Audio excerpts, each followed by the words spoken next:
Congress is demanding answers about what happened. U.S. Secretary of Defense Jim Mattis speaks about the deaths of 4 U.S. soldiers in Niger earlier this month as he meets with his Israeli counterpart at the Pentagon on the 19th of October 2017.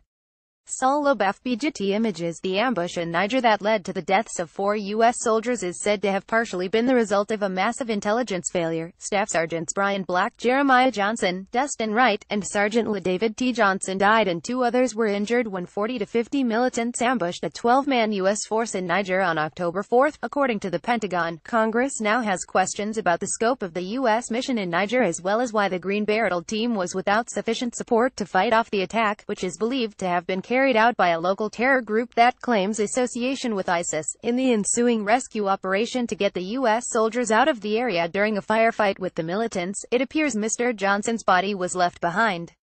His body was only recovered 48 hours later, found by Nigerian nationals, and returned to the U.S.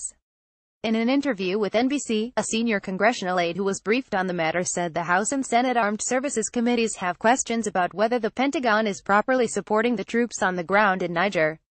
There was no U.S. overhead surveillance of the mission, he told NBC, and no American quick reaction force available to rescue the troops if things went wrong.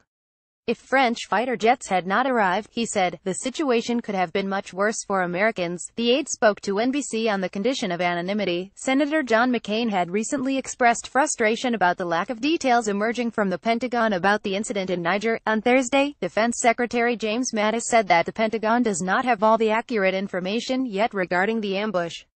The FBI is also investigating the incident, the Bureau told the Wall Street Journal. It is not uncommon for it to get involved in these types of military investigations. During a White House briefing, Press Secretary Sarah Huckabee Sanders was asked whether the White House believed there was a massive intelligence failure in Niger. We're going to wait until that review is complete by the Department of Defense, and we'll answer those questions at that time, Ms. Sanders replied. Earlier in the briefing, she said the Department of Defense has initiated a review, which occurs anytime there's an American that's killed in action.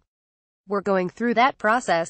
The President, the Department of Defense, and, frankly, the entire country and government want to know exactly what happened. White House Chief of Staff John Kelly, a retired Marine general, said on Thursday that an investigation doesn't mean anything was wrong, doesn't mean that heads are going to roll. More about Niger. Sarah Huckabee Sanders. White House reuse content. We use cookies to enhance your visit to our site and to bring you advertisements that might interest you. Read our privacy and cookie policies to find out more.